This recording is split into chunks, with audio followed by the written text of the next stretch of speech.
Pekerja keras kalau kita letoy, males, banyak alasan, macam-macam, berarti jauh dari makna takwa. Karena takwa itu mengumpulkan semua kebaikan. Kebaikan dunia maupun kebaikan akhirat.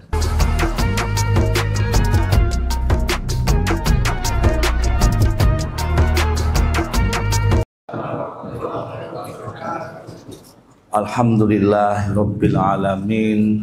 Alhamdulillah min akhwal aqfaila sanil hal wala haula wala quwata illa billahil azim. Allahumma shalli ala sayyidina Muhammad wa ala alihi wa ashabihi ajmain. Mabatu kang kula muliakan para alim, para ulama, khususipun di sini ada perintis dan owner dari usaha geprek Sai dan saudara-saudaranya, ada Pak Irwan, ada Pak Wargianto, ada Ustadz Taufik, ada semuanya yang saya hormati, tidak bisa sebut satu persatu. Alhamdulillah saya bisa berada di forum yang baik, yang mulia ini. Ya, pertama, niat saya tabarukan pada orang-orang soleh. Yang kedua, niat silaturahim.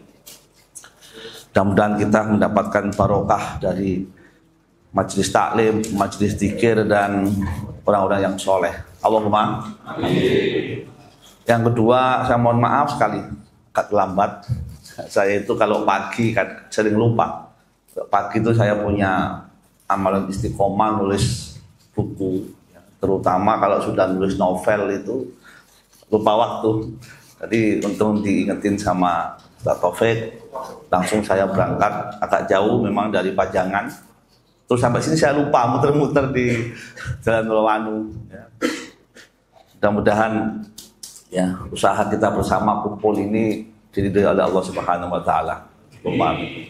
Yang ketiga, tadi disebutkan no itu. Tapi Ustaz Taufik tadi kita akan bahas tipis-tipis fikih puasa. Jadi kalau pembahasan fikih sama mau itu agak sedikit berbeda. Tapi saya mau ambil jalan tengah. Pokoknya niat insun ngaji bersama-sama, niat insun belajar bersama-sama, tabarukan ilmu, apalagi tarhib Ramadan, menyiapkan Ramadan yang paling baik adalah dengan ngaji ilmu. Jamaah rahimakumullah, jadi saya hanya sekedar penyampai bacaan. Saya hanya menyampaikan bacaan apa yang sedikit saya baca. Nanti kalau ada yang salah, ada yang kurang bisa digenapi, bisa disempurnakan. Nanti ada tanya jawab. Jamaah rahimakumullah, saya akan memulai secara garis besar. Ya, pembahasan fikih dan mauidhah tarhib Ramadan ini dimulai dari surat Al-Baqarah ayat 183. Mungkin kalau waktu cukup sampai 184, 83, 84, mungkin sampai 85. Itu ada garis-garis besar fikih puasa atau fikih Ramadan. Jamaah rahimakumullah, tapi yang paling penting ya, momentum seperti ini tarhib Ramadan ya sudah dijalankan oleh Nabi Muhammad SAW beserta para sahabat dan umatnya di bulan Sya'ban. Kalau kita membaca bukunya Syekh Khalil Abdul Karim Al-Jujur At-Tarikhiyah fi Syariat Islam, terjemahnya ada di LKIS. Kebetulan saya ikut menerjemah dulu tentang sejarah arkeologi syariat Islam atau sejarah dan arkeologi syariat Islam. Itu disebutkan bahwa sejak bulan Sya'ban itu Nabi sudah sering ya menyampaikan, bahkan di sholat Jumat, qad atakum syahrun adib, syahrun mubarak, syahrul Quran, syahrul sodaqah, syahrul maghfirah, banyak sekali syahrul-syahrul yang disebut situ. Di situ ada istimewanya fihi lailatun khairum min alfi syahr. Diingatkan di Ramadan ada satu bulan istimewa, itu ada malam yang sangat istimewa melebihi 1000 bulan. Di situ ada tuftahu abwabul jannah, dibukakan pintu-pintu masuk surga. Mudah-mudahan nanti kebagian kita. Allahumma wa tuqlaqu abwabul nar, ditutup rapat-rapat pintu neraka. Wa tughallu aradatul syayatin, atau dalam yang lain maradatul syayatin, dan akan dibelenggu kehendak-kehendak atau tangan-tangan jahil dari setan. Mudah-mudahan kita bagian yang bisa membelenggu atau bisa menghindar dari tangan-tangan jahil setan. Allahumma. 1 bulan di bulan Sya'ban, bahkan kata assalamualaikum dalam sebuah riwayat diganti dengan marhaban ya Ramadan. Setiap kita bertemu assalamualaikum diganti marhaban ya Ramadan. Di Arab, di Mesir saya pernah kuliah di sana. Itu 1 bulan sudah marhaban ya Ramadan. Kita bertemu, berpelukan, bersalaman, marhaban. Saking senangnya seperti orang yang sudah merindui kekasih. Kemudian saking rindunya perasaan senang, suka dan riang gembira itu diekspresikan dengan banyak lampion-lampion. Ya, pakai yang memakai baju yang bagus, kemudian pakai wangi-wangian, pakai siwak, ya, banyak berpuasa, kemudian membersihkan semua tempat dan lingkungannya. Jadi ini cara menyambut bulan yang kita cintai, dan salah satu yang istimewa tentunya adalah dengan bekal ilmu. Mudah-mudahan kita dapat barokahnya ilmu. Allahumma. Bismillahirrahmanirrahim. Sahrul Ramadan alladzi unzila fil Qur'an hudal linnasi wa bainal huda wal furqan. Dan sebelum itu ya ayyuhalladzina amanu kutiba alaikumusiyam kama kutiba alal ladzina min qablikum la'allakum tattaqun. Berapa menit Ustaz Taufik? 1/4 menit, setengah jam. Nanti kalau kita dialog aja ya, berbagi bacaan. Ya ayyuhalladzina amanu, saya membaca beberapa tafsir termasuk tafsir Al-Wajiz Ibnu At-Tiyah, kemudian tafsir Zuhaili, Wahbah Zuhaili, tafsir Muhammad Tontowi, tafsir Ibnu Katsir, dan banyak. Hampir semua sepakat bahwa Ramadan itu memanggil ya penghuni atau memanggil penduduk yang amat-amat dicintai dengan panggilan sayang, ya ayyuhalladzina amanu. Mudah-mudahan termasuk kita. Allahumma. Dipanggil kita sebagai panggilan sayang, diidentifikasi kita sebagai orang yang beriman, dan kita diminta untuk membuktikannya, keimanan kita, panggilan sayang kita, apakah kita menyambut atau mengabaikan. Salah satu bukti kita menyambut adalah ya ayyuhalladzina amanu kutiba alaikumusiyam. Beberapa tafsir menyebutkan bahwa kutiba dalam bentuk majhul itu tidak diketahui. Ini siapa yang memerintahkan, karena diwajibkan. Apakah manusia, apakah seorang pemimpin, apakah seorang yang punya pengaruh, intinya tidak disebutkan, ataukah langsung Allah.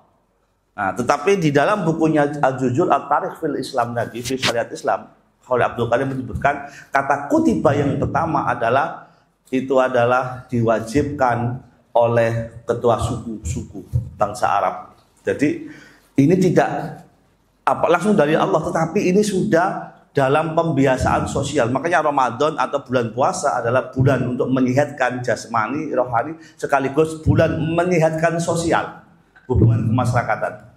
Nah, kutiba itu dikisahkan para tokoh-tokoh suku atau para ketua suku atau tokoh-tokoh sosial masyarakat itu tampil di depan, karena bulan Ramadan itu artinya kemarau yang panjang, yang terik, yang membakar, sehingga sumber air itu habis. Kalau sumber air habis, tanaman sulit, otomatis krisis pangan. Kalau sudah krisis pangan, krisis air, maka yang ada hanya perkelahian, konflik. Ya. Nah, kemudian mereka ini berinisiatif, berkumpul bagaimana supaya sumber air yang sedikit itu bisa dibagi rata, bisa semuanya dapat. Kemudian suku A, suku B kumpul, disepakati kutiba mulai bulan Ramadan hari ini, bulan ini dan seterusnya, maka dilarang makan dan minum saat matahari terbit sampai tenggelam. Ini larangan dari suku-suku kabilah Quraisy. Nah, itu di dalam bukunya Khalil Abdul Karim. Ada juga di dalam bukunya Al-Jurjawi di dalam Hikmatut Tasri' wal Filsafatullah. Jadi ini inisiatif para pembesar tokoh-tokoh Arab, ya, kabilah-kabilah suku-suku. Ternyata yang awalnya konflik saling membunuh berebut air, ketika dibuat semacam peraturan atau undang-undang kabilah, cukup. Ya. Bahkan yang awalnya konflik antar suku berebut air, ada kasih sayang. Wah, sudah dilanjutkan saja terus. Jadi bayangin kalau sudah nggak ada air, bagaimana antar suku? Sumur itu barang yang mahal, apalagi di gurun pasir, ya kan. Jadi nggak ada sungai. Nah, makanya cara membersihkan diri kita dari batin, kalau orang Arab dengan banyak siwak, dengan banyak tayamum kalau nggak ada air, tapi kita karena ada sungai, ada telaga, orang-orang Jawa yang ikut Wali Songo kemudian punya tradisi padusan, jegur di sungai, itu mungkin salah satu ekspresi kebahagiaan. Tapi jangan sampai ikhtilat ya, perempuan dan laki-laki campur. Kembali, ternyata cukup air ini. Nah, terus berlangsung ini bertahun-tahun, berpuluh-puluh tahun, mungkin berabad-abad. Ya ayyuhalladzina amanu kutiba alaikumusiyam. Ketika apa? Ramadan, bulan yang sangat-sangat paceklik air, yang krisis, yang panas membara, puncak dari musim kemarau. Kutiba alal ladzina min qablikum, ya ayyuhalladzina amanu kutiba alal ladzina min qablikum. Yang pertama adalah ya ayyuhalladzina amanu kutiba alaikumusiyam. Kata siam itu imsak, ya. Imsak itu mencegah, ya. Mencegah atau menahan diri. Makanya indahu imsak kalau dalam bahasa Arab itu bisa menahan diri dari buang air. Ya. Jadi orang yang mencegah itu pasti, atau yang menahan diri itu pasti dengan perjuangan. Ada kata siam, ada kata saum. Ya. Kalau siam itu adalah lebih kepada mencegah dari hal-hal yang bersifat fisik, ya, material, makan, minum, ya, bahkan termasuk dari rukun menurut Madhidul Arba'ah yang ditulis oleh Abdurrahman Al-Uzair, bahwa rukun dari puasa, ya, itu adalah satu, niat, kedua adalah menahan diri dari membatalkan puasa, hal-hal yang masuk ke dalam kerongkongan, ya, kemudian yang di luar kerongkongan tapi membuat kita lebih segar, lebih sehat, dapat nutrisi, mungkin dari cairan dan sebagainya, ya, dari suntik dan sebagainya, memuntahkan dengan sengaja sampai keluar dari mulut kemudian menelan kembali, dan ya di situ adalah bersifat materi, ya. Jadi semua yang bersifat materi. Jadi rukun niat, yang kedua adalah tadi itu menahan diri, imsak, ya, anil syai' tadi yang membatalkan. Sementara as-saum, nah ini ada asyam, ada saum. As-saum itu menahan diri dari berbicara yang tidak perlu. Makanya di dalam surat Maryam itu ini nadartu sauma. Nah, jadi kata Maryam, saya menahan diriku, ya. Nadartu, saya nadar untuk menahan diri tidak bicara. Falan ukallimal yaumal insya. Saya tidak akan berkata sedikit pun, sekata pun pada hari itu. Saat kapan? Saat beliau melahirkan Nabi Isa alaihissalam, karena banyak tuduhan-tuduhan yang dianggap adalah anak haram atau hasil dari perzinahan. Jadi puasa tidak bicara itu saum. Nah, berarti bicara itu bukan material, ya. Tetapi kalau siam itu material, air, kemudian minum, termasuk juga material ketika kita hawa nafsu, berhubungan suami istri, ya. Jamaah rahimakumullah. Nah, ini rukun, ya. Nahan nafsu, nahan makan, nahan minum. Nahan nafsu, kafaratnya kalau, nah ini sudah masuk sedikit ke bab fikih. Menurut mayoritas ulama, ya, ada 3, Imam Maliki, Imam Syafi'i, dan Imam Hanafi, ya. Termasuk hukumnya yang ketika bulan Ramadan berpuasa dan dia berhubungan badan dengan istrinya siang, ya, bukan malam. Kalau malam bebas, setelah tarawih silakan yang punya, tapi nggak punya, ya. Mudah-mudahan Allah segera punyakan. Allahumma amin. Ini kafaratnya berat. Kalau mampu memerdekakan budak, makanya ini kalau budak sekarang mungkin Lamborghini mahal, ya, mahal sekali. Ya, memerdekakan budak kalau mampu, ya. Kalau tidak mampu, puasa 2 bulan berturut-turut, 1 kali berhubungan badan di siang hari, maka kafarat yang ditebus kalau nggak bisa membayar budak, puasa 2 bulan. Ini mayoritas ulama, ya. Kalau memang tidak bisa, kalau tidak bisa puasa 2 bulan, gimana? Puasa sebulan aja masih sempat. Kalau 2 bulan lagi berat. Maka kalau nggak bisa, kemudian diganti dengan memberi makan 60 fakir miskin. Ada yang mengatakan wakilah Hanafi, setiap satu makan 2 mud. Ada yang bilang 1 mud ya. Mayoritas 1 mud. 1 mud itu sekitar 0,75 kg atau 75 gram beras atau bahan makanan pokok. Nah, ini kalau kita melanggar. Jadi siam wasaum berbeda. Ya ayyuhalladzina amanu kutiba alaikumusiyam kama kutiba alal ladzina min qablikum. Ternyata yang ritual seperti ini ritual tua. Termasuk ibadah yang tua, yang paling tua adalah puasa dan korban.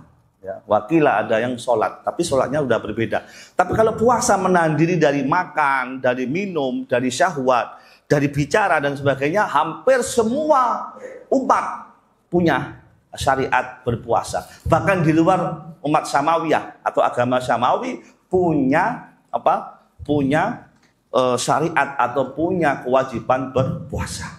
Nabi Musa alaihissalam itu puasa 40 hari ketika bertemu dengan Allah ya, di Tur Sina. Mudah-mudahan kita nanti umroh plus Tur Sina. Allahumma Tur Sina, tempat Nabi Musa mendapatkan wahyu dan disebut-sebut sebagai penerima kalam Allah di sana. Itu ya naiknya tidak lebih tinggi dari Gunung Turgo. Ya, yang di sana ada penjelasan Syekh Jumadil Kubro atau makam Syekh Jumadil Kubro. Itu banyak orang-orang Yahudi. Jadi jangan cuma orang Yahudi yang memadati. Mudah-mudahan tidak umat Islam. Allahumma. Alhamdulillah saya sudah berkali-kali. Nah, 40 hari ketika pergi dari umatnya Yahudi, ya, ini berpuasa Nabi Musa. Umat Yahudi juga diminta berpuasa, tetapi malah pesta pora, ya, makan-makan sampai membuat, mohon maaf, patung emas dan sebagainya. Nabi Yakub berpuasa ketika ingin menjadikan anaknya yang soleh-soleha. Nabi Yusuf ketika di penjara puasa terus. Nabi siapa lagi? Nabi Nuh ketika di atas kapal banjir puasa terus. Nah, itu syariatnya. Kemudian Nabi siapa lagi? Hampir semuanya. Nabi siapa itu yang dimakan ikan? Nabi Yunus itu menjelang sampai keluar masih puasa. Jadi, bahkan orang-orang Sabi'in itu siapa? Penyembah apa? Penyembah bintang. Itu juga berpuasa. Puasanya itu 40 hari ya, selama 1 tahun. Dan itu biasanya pada tanggal 3, tanggal 10, tanggal 3, tanggal 9, tanggal 15, tanggal 20. Orang-orang Syafi'in. Nabi Adam juga berpuasa ya. Ketika 10 Muharram yang dikatakan bertemunya dengan kekasihnya yaitu Siti Hawa. Nah, itu puasa, punya ritual puasa 10 hari. Kemudian hampir semuanya punya apa? Ritual puasa. Karena puasa ini sangat-sangat besar manfaatnya. Bahkan dikisahkan hewan-hewan juga berpuasa. Salmon itu kalau mau hibernasi, mau pergi ke sebuah pulau, itu 40 hari sudah puasa dulu. Jadi selama berjalan itu puasa. Kemudian apa? Pinguin ya. Kalau sudah menjelang apa itu? Musim dingin ada batu, puasa tidak makan. Beruang kutub utara juga puasa. Kemudian ular berpuasa. Kupu-kupu sebelum menjadi kupu-kupu yang indah itu awalnya ulat, kemudian jadi apa? Kepompong atau entung. Biar cilik boleh entung. Entung gitu ya. Indah sekali, cuma ulat sedemikian berubah menjadi kupu-kupu itu karena puasa. Kemudian ular ganti kulit berpuasa. Ayam ketika apa? Mengerami telur, burung. Jadi ketika mengerami telur itu semuanya berpuasa.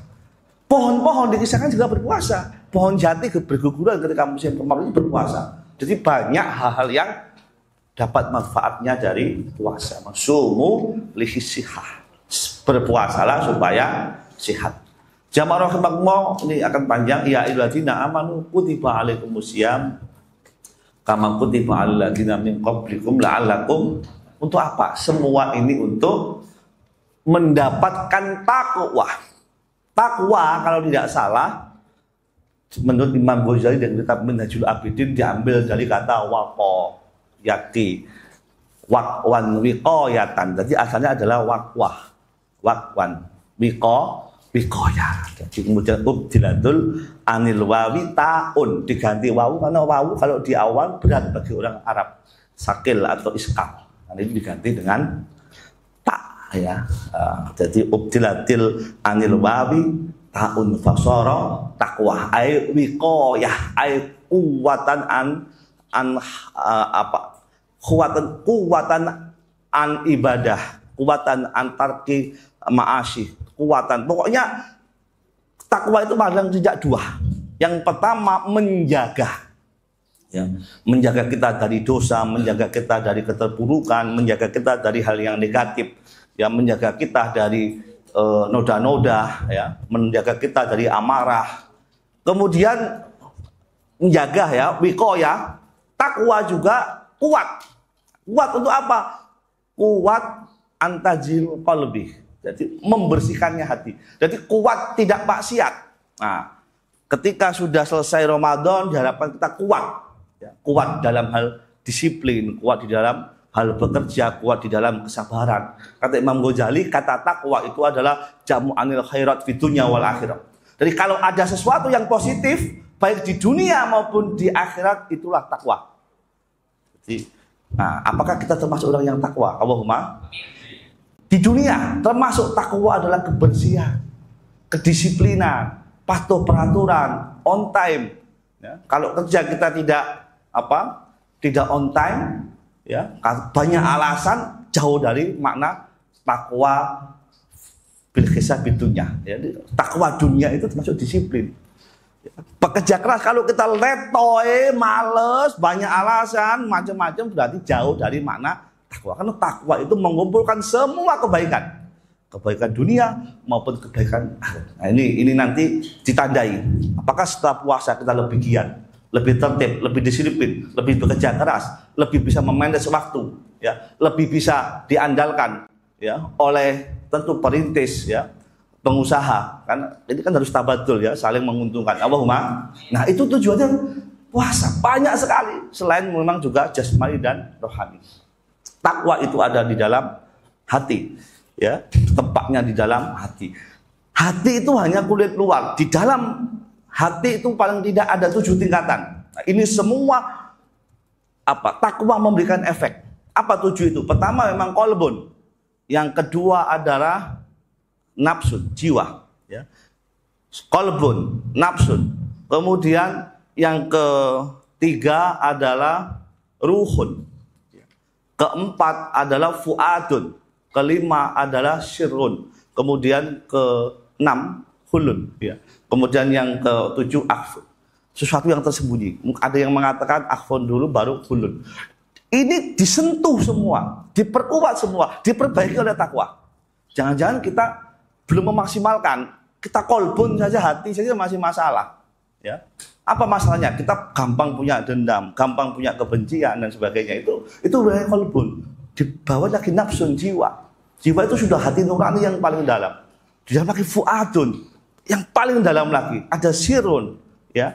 Di situ ada ruhun, ada afun, ada hulun. Ini semua diperbaiki oleh takwa, selain juga sel-sel jasmani kita. Mudah-mudahan kita mendapatkan semua. Allahumma. Ya ayyuhalladzina amanu kutiba alaikumusiyam kama kutiba alal ladzina min qablikum la'allakum tattaqun. Ayyamam ma'dudat. Masih ada waktu.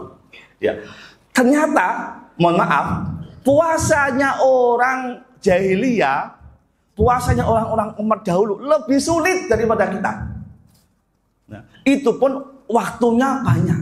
Dikisahkan kalau di dalam Hikmatut Tasra itu puasanya orang Yahudi itu sampai berkali-kali, ya.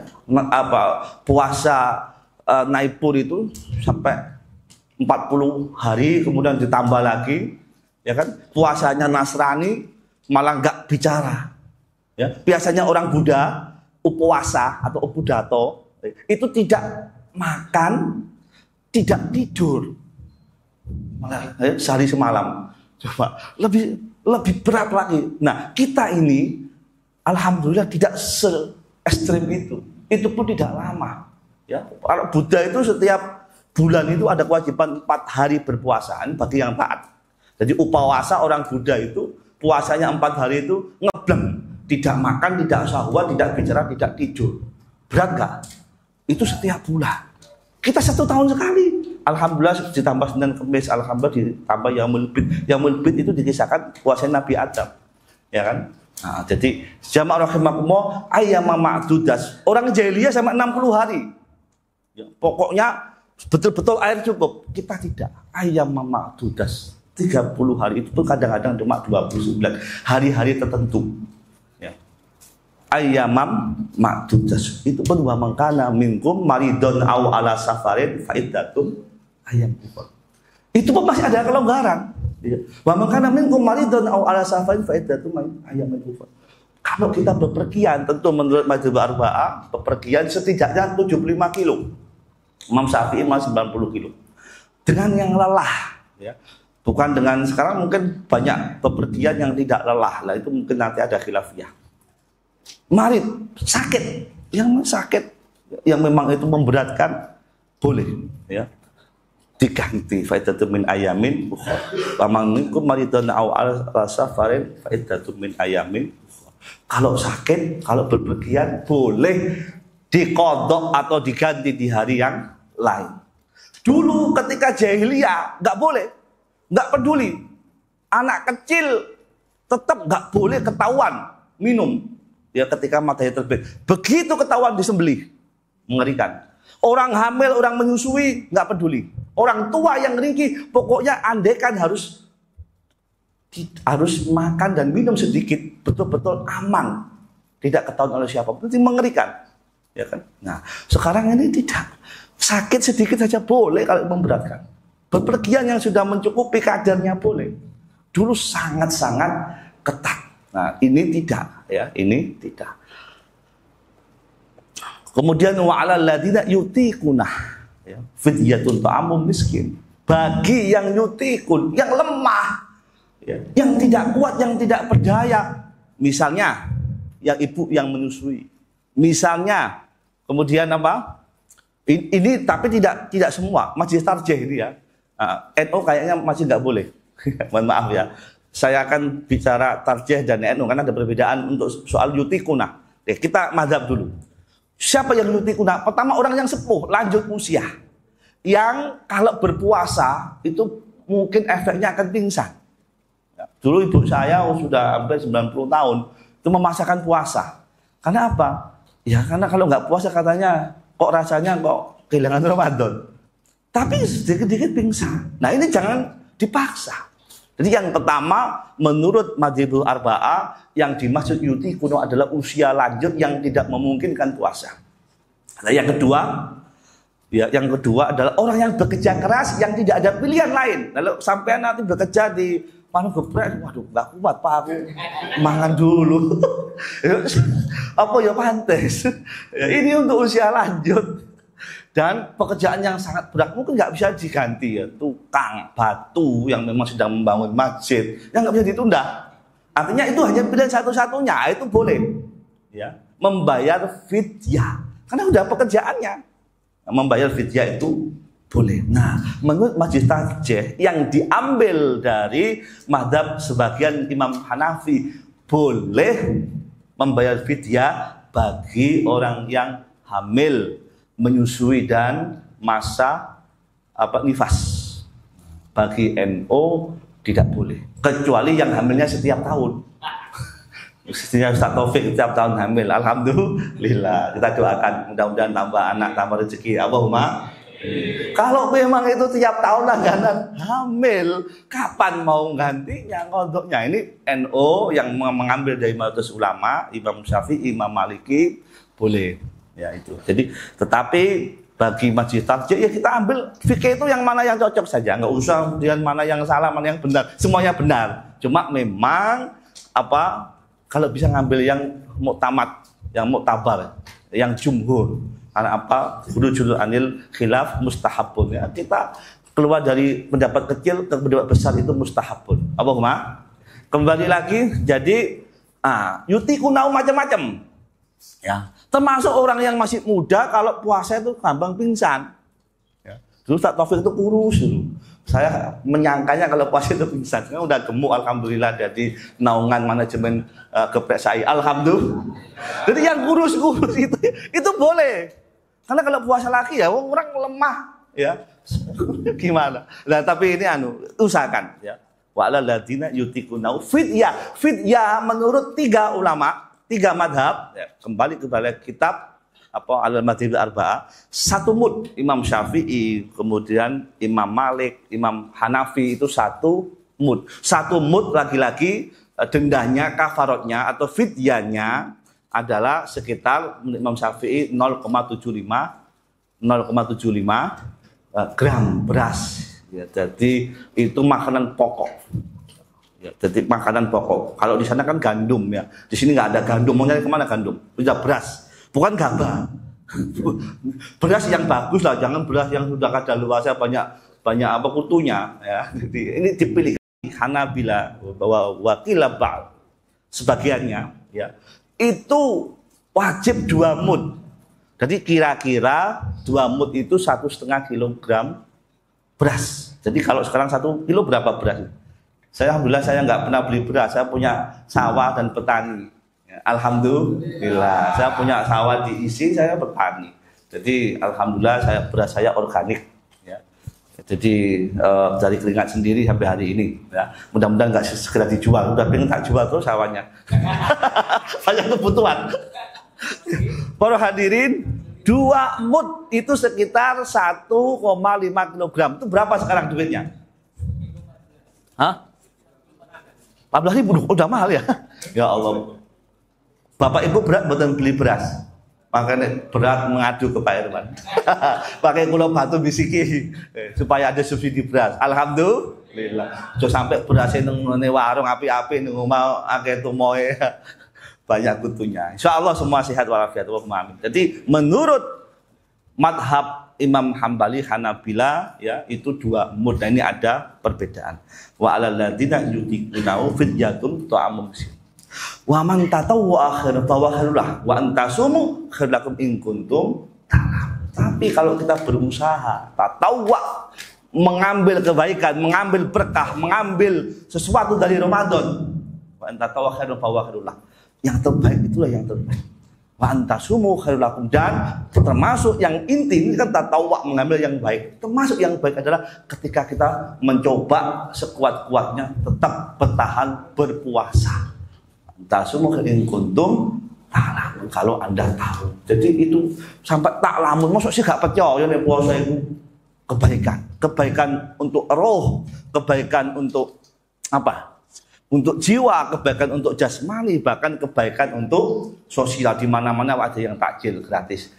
Saya nggih wonten takjil, Pak.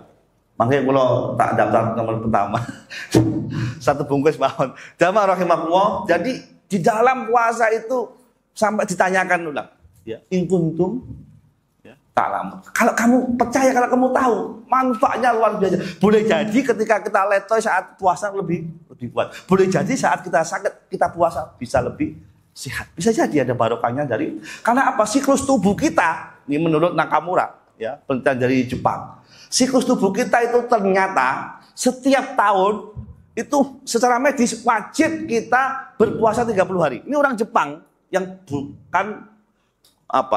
bukan muslim. Ya, siklus tubuh kita ini. Kenapa? Karena penumpukan di dalam perut. Aduh, saya ngomong perut jadi malu saya. Ini banyak kotoran yang membusuk yang apa? Selama 1 tahun menumpuk. Itu harus didetoksi, tahu didetoksi ya? Harus dikeluarkan.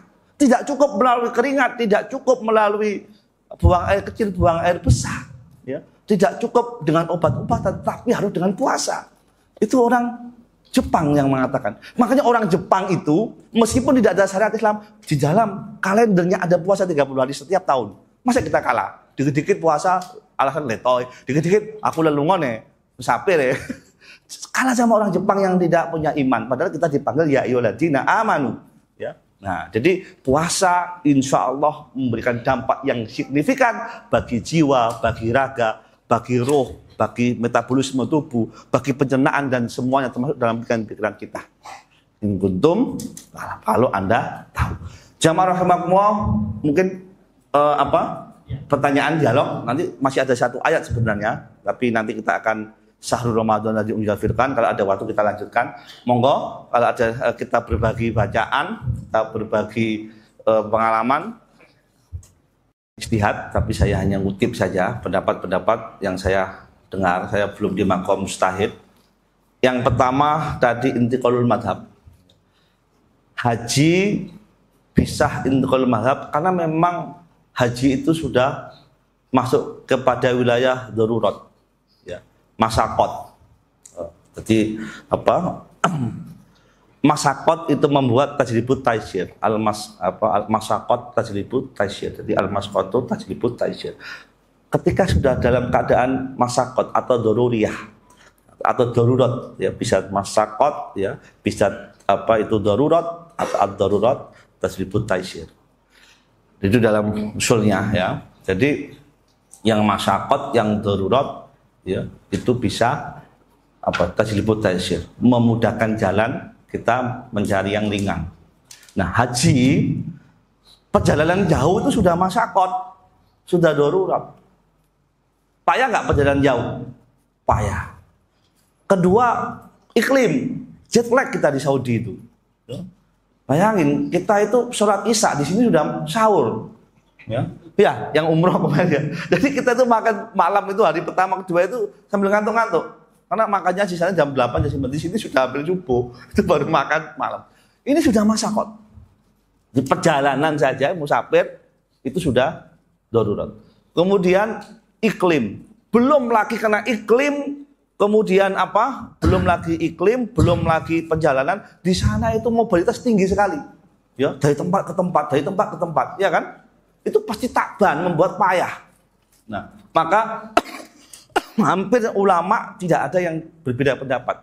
Kalau di Saudi diperbolehkan intikal mihrab, ambil yang mana? Biar kalau kita tawaf, kita mengambil dengan apa? Dengan cara kaku Imam Syafi'i, kita akan nggak mungkin selesai tawaf. Karena tawaf itu harus bebas dari apa? Hadas, ya. Kita harus punya wudu, ya. Nah, sementara yang membatalkan wudhu itu langsung ini bersentuhan dengan lawan jenis, bersentuhan sudah batal. Sulit di sana pakai ihram, nggak bersentuhan. Kecuali kalau niatnya bersentuhan. Wah, ono Libanon, aduh, marah-marah gitu ya. Dulu kita banyak canda, ya, kita banyak canda teman-teman mahasiswa itu. Ketika tawaf itu, lumayan tadi ada Libanon di samping saya. Ya Allah, Ka'bah dol. Tapi itu. Jadi kita mempertahankan mazhab Imam Syafi'i nggak mungkin di dalam waktu. Kita harus intikal, nggak bisa kita selesaikan. Nah, karena memang kondisi yang darurat. Nah, maka di situ harus mengambil tajribut taisir. Jadi kita harus mencari jalan yang paling ringan, yang memungkinkan. Nah, kalau haji memang situasinya kredit, ya. Nah, karena perjalanan, karena iklim, karena capek. Riwari, apalagi nanti perpindahan itu kan semua dibatasi waktu, ya kan? Sulit sekali. Nah, kalau misalnya di dalam puasa, ya, menurut saya pertahankan dulu selama ini yang kita ikuti. Ya. Kalau betul-betul memang sudah tidak bisa, misalnya tadi terpaksa kok berhubungan badan dengan suami istri, kalau bisa tetap, sudah nggak ada budak, ada nggak budak sekarang? Ada nggak sekarang budak? Nah, ini kan juga fikih kan pasti ada kontekstualisasi, ya. Bizamani aliman wal harokan bizamani, kita harus menyesuaikan. Kita nggak mungkin kita cari budak kemana. Harganya berapa budak? Saya mau beli kalau ada budak perempuan, ya. Rasanya nikah loro nggak mungkin, tapi nggak mungkin itu budak, ya. Jadi ini kan sudah pikirnya udah bergeser. Nah, kalau memang sudah nggak ada budak, jangan paksa cari budak. Imam Syafi'i harus dengan budak, ya. Tapi kan di situ ada yang tajribut taisir, ada yang ringan lagi, berpuasa 2 bulan. Kalau 2 bulan, misalnya, puasa 1 bulan aja udah nggak kuat, tapi 2 bulan, 1 hari 2 bulan itu gimana? Kan sulit. Akhirnya ya sudah, cari yang pendapat yang paling ringan, yaitu memberikan makan fakir miskin 60. Itu pun kalau 60 uangmu nggak cukup, alah, uangnya nggak cukup kok, ya awan-awan. Kanjeng Nabi itu pernah loh didatengin, ya Nabi, saya itu kok, aduh, seleo Nabi. Loh, lah kesleo aku kumpul bojoku, ya Allah, wis budak. Lah aku mana mungkin bisa? Ya wis semua. Lah aku puasa baru berapa hari sudah KO, apalagi puasa 2 bulan. Kalau gitu bagikan fakir miskin. Harta 1 mud tadi itu kali 60. Lu aku tuh paling miskin ya Rasul. Lah ini kok yang miskin kok yang ini. Ya wis iki gandemku, aku gon balik tuh, bonus. Tapi golek kasih Nabi ya enggak saiki. Ya, jadi intinya adalah karena dia nggak punya harta, akhirnya apa? Kanjeng Nabi yang malah memberikan. Karena memang saya orang paling miskin. Saya mau cari lagi kemana? Saya adalah orang yang paling miskin. Intinya adalah ya, kalau memang kita mengukur kepantasan, kalau bisa menurut saya tetap ya di dalam pengambilan satu madhab, atau kalau bisa ya kita sebaiknya tidak keluar dari 4 madhab. Ya. Nanti madhab, mohon maaf, madhab ad-Dhahiri, ya. Abu Dawud ad-Dhahiri. Wah, itu enak banget. Jangan sampai kita mengambil itu soal syafat. Loh, ini kan rukso. Rukso yang diberikan oleh Allah harus kita manfaatkan. Yang penting aku lungo, aku buka wis. Gak ada tentang masakotnya bepergian itu 75 km, kemudian 9, enggak ada. Pokoknya yang disebut bepergian itu pantas, kamu boleh membatalkan, itu madhab Dhahiri. Langsung saya madhab Dhahiri. Mohon maaf ya, saya nggak puasa. Tadi kan berpergian dari Bantul ke sini, capek banget saya. Nah itu kalau Imam Abu Dawud ad-Dhahiri udah boleh itu. Nah tapi tadi itu khurujul anil khilaf mustahabun. Keluar kita dari khilafiyah, yang pendapat yang kecil itu dianjurkan. Ini iso harus dipegang teguh. Ya. Jadi jangan gampang-gampang berpindah lah. Paling tidak kita masih dalam kerangka 4 mazhab itu yang diakui oleh Aswajah, diakui oleh Muhammadiyah dan NU. Alhamdulillah. Jangan sampai kalau misalnya masih ke Imam Hambali, nggak apa-apa. Tapi kalau sudah ke mazhab yang lain, banyak sekali mazhab masalahnya. Semakin kita baca fikih, semakin banyak pendapat. Jadi saya merasa bersalah ngasih pendapat Imam Abu Dawud ad-Dhahiri di sini. Jadi Imam Abu Wa'ala yutikunahu. Ya, yutikunahu itu pokoknya lelah saja boleh buka. Wah, enggak kuat deh. Perut keroncongan, mules itu sudah boleh. Nah, itu madzhab Dhahiri saking gampangnya. Apalagi di situ memang enggak ada penafsiran tentang jarak. Ya kan? Nah, yang ada tentang jarak ini ada ijtihad para imam madzhab. Gitu. Jadi usahakan. Nah, kalau misalnya sehari-hari kita misalnya pakai Imam Syafi'i, ya, Imam Hambal, Imam Maliki, ya sudah kita ikutin aja satu mood. Ya. Tapi kalau misalnya mau ngasih lebih, niatkan sedekah. Kok rasanya aku nggak pantas sebagai anak, ya kan? Pengen bidul waliden, nah begitu. Saya dulu begitu. Ya, Imam Syafi'i cukup 7,5 gram atau 1 kilo kurang sedikit, ya. Tapi kok rasanya kok nggak pantas ya, gitu. Saya punya beras, ya udah saya tambahi. Jadi yang tambahan itu niatkan sedekah. Tapi kalau selama ini kita ikut mazhab Imam Hambali, ya 2 mud, ya, atau setengah sok. Nah, sama 2 mud atau setengah sok itu sekitar, mohon maaf tadi 1,5 kilogram beras yang layak untuk dikonsumsi. Jadi usahakan tetap di dalam koridor madzhabul arba'ah. Nanti teman-teman kalau misalnya para hadirin ada kesempatan bacalah buku kitab Madzhab Arba'ah yang ditulis oleh Abdurrahman Al-Uzairi. Itu lengkap banget perbandingannya.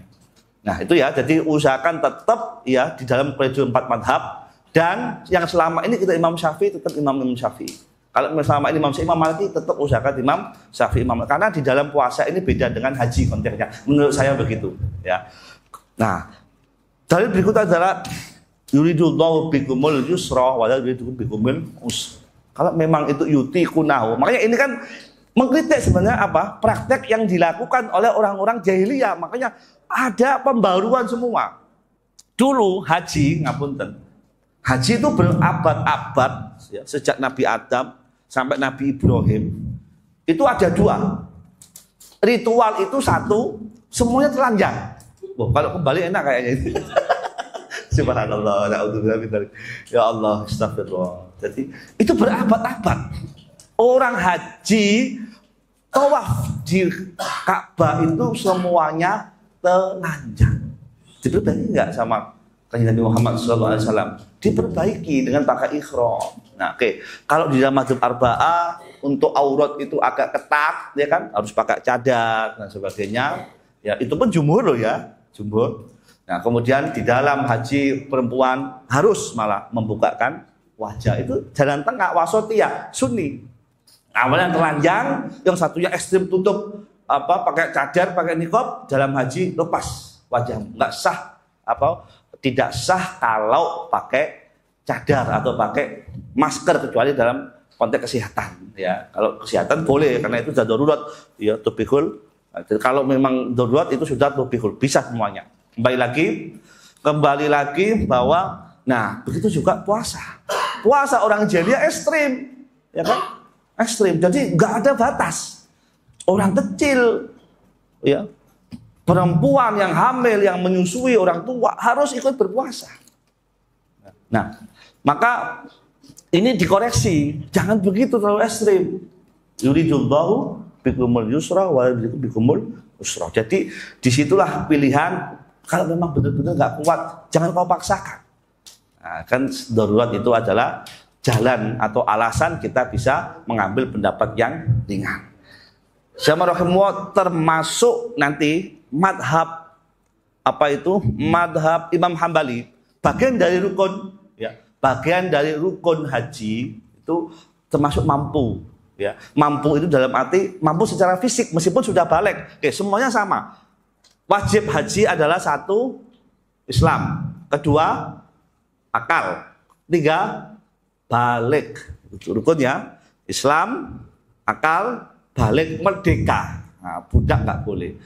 Kemudian mampu, ya, mampu secara jasmani. Ini hampir semua. Lah, menggarisbawahi Imam Hambali, mampu di situ bukan berarti secara umur, tapi benar-benar siap secara fisik. Kalau memang nggak mampu, nggak punya kewajiban. Ini semua udah balik belum? Sudah belum? Alhamdulillah. Semua Islam? Alhamdulillah. Semua sehat? Aklun atau akil? Alhamdulillah. Yang agak-agak mau nilai orang wajib. Misalnya tidak ngomong aja jawabannya sih yang ngelantur itu ya. Wah, kata itu mau senewang. Kalau memang nggak penuh akalnya tidak punya kewajiban.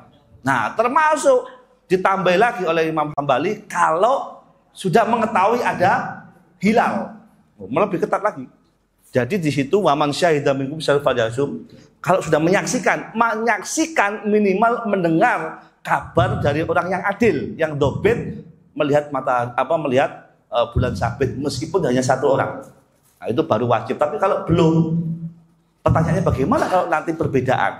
Kalau idealnya masih dalam satu malam, nah, ini pendapat yang umum ya. Saudi sama Indonesia ini perbedaan sekitar 4 jam sampai 5 jam. Kita di sini sudah maghrib, di Saudi sudah maghrib belum? Belum, masih jam. Nah, yang sudah umroh mudah-mudahan yang belum, Allahumma. Ah, yang sudah umroh di sini maghrib jam 6, di sana jam berapa? Jam 2 sampai setengah 2. Bisa nggak lihat hilal di sana?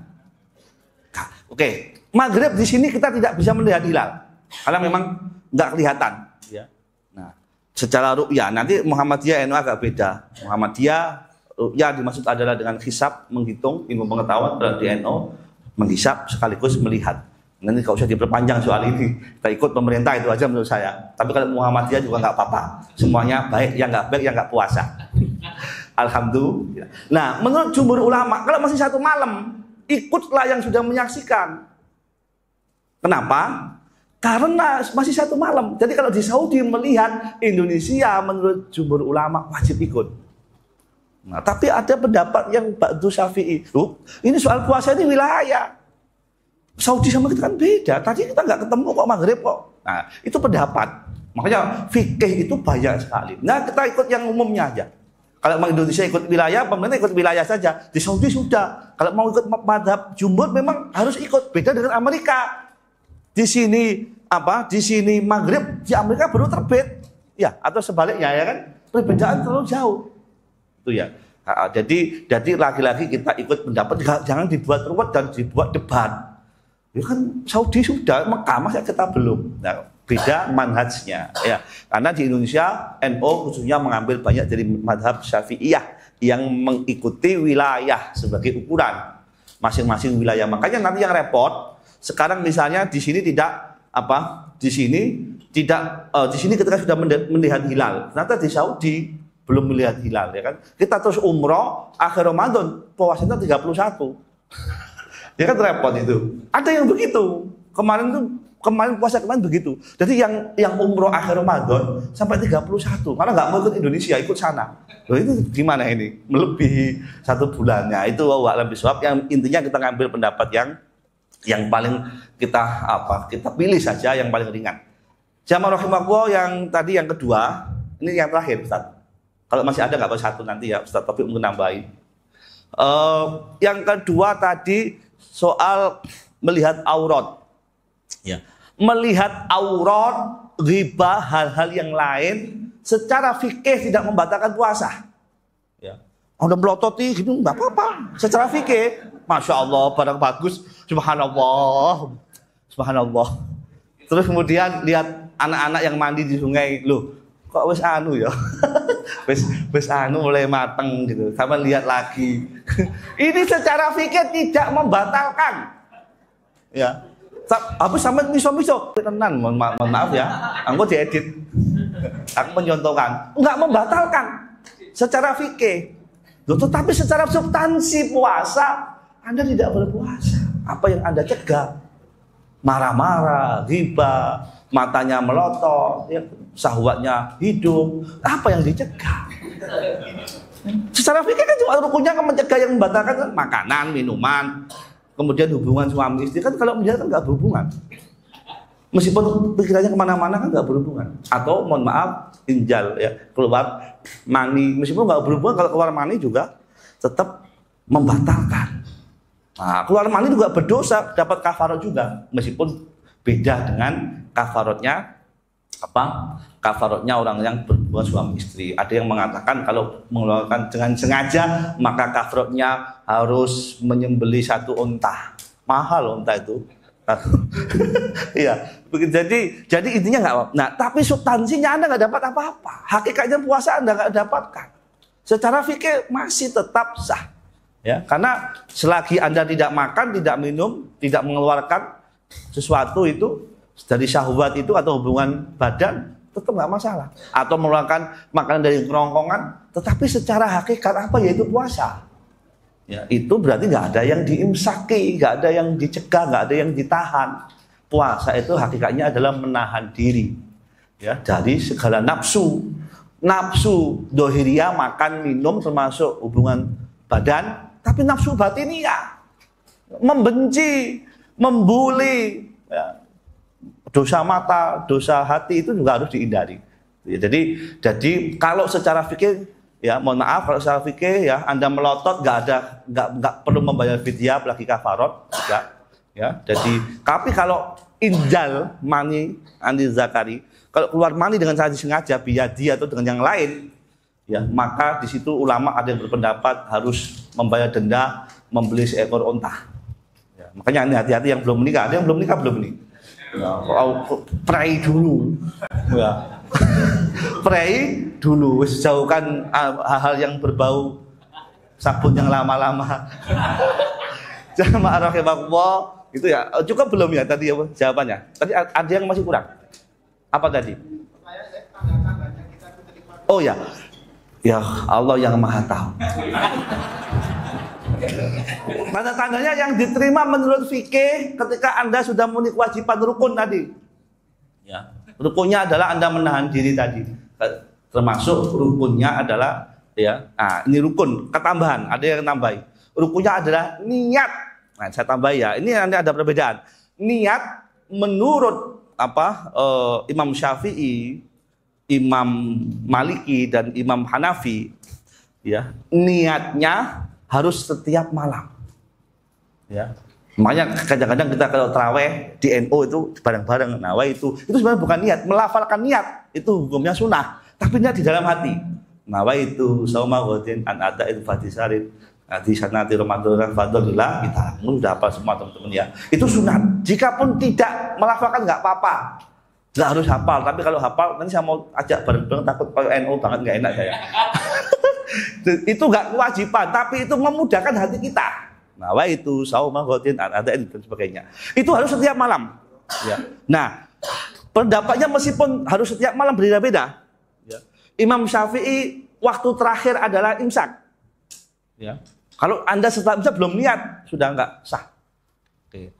Kemudian Imam Maliki ya sampai subuh, waktu subuh habis. Kalau nggak salah ingat ya, itu. Jadi Imam Maliki, Imam Hanafi, ya boleh tapi sampai duha. Nah, duha ya. Nanti kita ingat, oh ya belum ingat. Nah, Imam Hambali yang paling agak longgar sampai duhur zawal. Begitu jam 10, belum, aku belum niat. Duhur masih boleh. Nah, kayak gini kalau memang Anda memang dalam kondisi yang doruri, yang lupa, boleh pindah. Sebab kalau nggak gitu daripada nggak puasa. Jangan sampai subuh aku belum puasa, sekali aku tak buka. Wa antau somu, kalau Anda saum khairul lakum in kuntum ta'lamun. Kalau puasa, usahakan tetap puasa. Itu ya. Jadi kalau misalnya belum niat sampai imsak, ya udah ikut yang sampai subuh. Belum niat sampai subuh, ikut yang sampai duha, yaitu fajar duha. Duha fajar asani ya. Kemudian kalau masih belum niat lagi, ya minimal duhur. Jangan sampai jam 1. Jam 1 belum niat, udah nggak bisa. Nah, nggak tahu madzhab Dhoiri. Madzhab Dhoiri saya belum buka soal ini. Nanti saya diluruskan. Sampai asar. Benar. Saya belum membaca. Jangan mengambing-imbangkan madzhab Dhoiri terus ya. Jadi itu ya. Jadi intiqal madhab dalam keadaan kita memang lupa, ya boleh. Ya, bahkan mungkin dianjurkan jika memang sudah tidak ada pilihan. Itu ya. Jadi pertanyaannya tadi adalah bagaimana tanda-tanda asal kita memenuhi rukun yang sah. Nah, tetapi substansinya tadi kan fikih ya, sampai melototin orang, sampai berkhayal, sampai macam-macam, yaitu menghilangkan substansi puasa. Boleh jadi Anda cuma dapat lapar, kata hadis Nabi kan, betapa banyak orang yang puasa hanya dapat lapar tapi nggak dapat manfaat, tidak dapat pahala. Itu ya. Cukup Ustaz Taufik. Kalau ada satu lagi nanti mungkin ditambahin. Kalau pendapat saya ada yang salah nanti diluruskan. Ini seingat yang saya baca dalam kitab Madhhabul Arba'ah. Intinya yuridullahu bikumul yusra wa la yuridu bikumul usra. Jadi jangan dipersulit. Walitukmilul iddata wal taqabbalu ala mahdakum. Ini semua untuk membesarkan asma Allah. Ayo satu lagi, kalau nggak ada saya cukupkan. Karena sahabat Nabi ketika perang saja masih puasa. Masa sih kita kerja di warung aja mengalahkan yang perang Badar itu? Udah jauh sebenarnya ya. Jadi itu ambil hikmahnya. Begini ya. Makanya tadi saya katakan di awal ya ayyuhalladzina amanu. Kita dipanggil dengan panggilan sayang. Kita dipanggil dengan panggilan yang penuh cinta, penuh kasih. Diingatkan ya. Dan kita diminta bukti. Ini perbedaan kita sama orang jahiliyah. Orang jahiliyah itu, ya, orang jahiliyah itu ketika mau bulan Ramadan, bulan Sa'ban tersedih. Dulu sebelum ada peraturan untuk makan dan minum bersama. Makanya kalau kita sedang takjil itu, ya bagian mewarisi tradisi baik orang jahiliyah. Tapi kemudian jangan diolok-olok, takjil jahiliyah. Enggak semua yang jahiliyah itu buruk. Karena semua syariat Nabi berawal dari budaya jahiliyah. Nggak ada yang lepas dari budaya, nggak ada. Korban, sholat, apalagi akikah, semua budaya. Kata oleh Abdul Karim, semua syariat Nabi berangkat dari budaya orang Arab. Arab jahiliyah. Tapi tentu ada tadi pembauran, ada tasdid ya, dimodifikasi. Nah, bedanya apa? Sebelum ada peraturan ini, orang Arab itu sedih sekali. Ramadan, peceklik, Ramadan. Musim pertempuran darah, musim rebutan, jadi cemas. Nah, kalau kita sudah menyambut, maka apalagi Lailatul Qadar, ya Allah, Lailatul Qadar, kalau kita bertemu kekasih, masa terus ketemu kekasihnya kita cuekin? Ibarat kita mendapatkan tamu yang agung, yang istimewa, sudah sampai rumah, siapa dia? Karena begitu, ya kan? Jamaah rahimakumullah, kita seakan-akan ya mendapatkan tamu seorang malik, seorang raja. Ya. Nah, perlu nggak kita menyiapkan diri?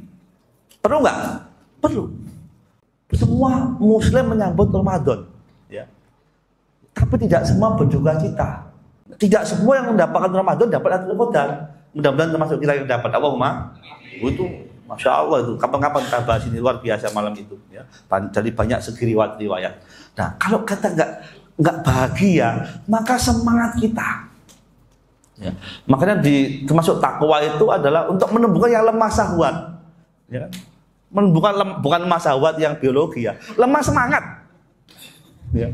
Makanya di situ adalah bagian dari azm, menumbuhkan azm, tekad dan semangat untuk apa? Untuk berbuat kebaikan. Nah, kalau sudah kita merindukan, menanti kedatangannya yang istimewa itu, insya Allah nggak bakal gampang, kita banyak alasan untuk menjalankan puasa ini. Ya tapi ini kan di warung ini kan berat sekali. Aku mulai tadi sudah belanja ke pasar, belum lagi cabenya nggak ada, diprotes lagi sudah mahal misalnya. Tapi sini apa dia belanja sendiri, Ustaz? Enggak ya? Iya. Pokoknya kalau banyak alasan karena merasa kerja keras, itu berarti kita belum menanamkan kebahagiaan bertemu Ramadan. Coba orang-orang yang sudah meninggal, ya Allah, ya kan? Dalam penelitian, mohon maaf, saya pernah membaca angka kematian di seluruh dunia itu menjelang bulan Ramadan. Mudah-mudahan kita kasih umur panjang semua. Allahumma. Dicek kematian di angka statistik penduduk. Kematian setiap tahun yang paling banyak adalah bulan Rajab, Sya'ban. Ya. Maka mudah-mudahan kita diberi umur panjang. Allahumma. Yang menunggu di kuburan itu nggak bertemu Ramadan itu nangis kok. Dan kita masa sudah bertemu, mudah-mudahan ketemu semua. Allahumma. Itu banyak alasan. Nah, ini yang jadi masalah ya. Maka tanamkan kebahagiaan, tanamkan kemuliaan bulan Ramadan, insya Allah kita kuat. Nah, soal kuat ini, yutikunau tadi saya katakan beda pendapat. Ini bukan soal usia lanjut sudah mutafaqo alaih. Ya. Kalau usia lanjut tidak ada perbedaan. Ini yutikunau adalah orang yang tidak kuat. Usia lanjut yang pertama, ini nggak ada perbedaan. Usia lanjut itu kan secara medis kan sudah sulit ya untuk berpuasa. Nah, tetapi untuk yang bekerja keras, buruh bangunan, yang panas-panas, dan memang tidak ada penggantinya, tumpuan keluarga. Nah, jadi harus ada kondisi yang darurat. Jangan pilihan-pilihan. Kalau pilihan-pilihan nggak bisa, harus dikondisikan memang kondisi darurat. Bahwa ini nggak ada pilihan. Saya bekerja di geprek, ini nggak ada pilihan. Ya, kalau saya nggak sini bisa nggak makan, keluarga saya nggak dapat gaji, bisa madorot. Jadi kalau memang itu berat dan nggak ada pilihan, ya untuk beri boleh. Nah itu pun nanti beda pendapat. Jadi ini nggak melihat usia, tidak melihat posisi remaja, dewasa. Yang penting balik, Anda memang bekerja keras dan itu kalau nggak puasa membahayakan. Maaf, kalau Anda memang puasa itu dianggap membahayakan kesehatan Anda. Mungkin tidak amanat dengan majikan, karena kan kalau puasa nggak semangat kerjanya ya kan. Nah, itu boleh, itu ya. Tapi insya Allah terjadi geprek saya itu insya Allah serius tetapi santai. Ya, serius tapi santai, kalem tapi gajinya banyak. Alhamdulillah. Mungkin itu ya. Mohon maaf atas segala khilaf, kekurangan, canda-canda yang berlebihan. Assalamualaikum warahmatullahi wabarakatuh.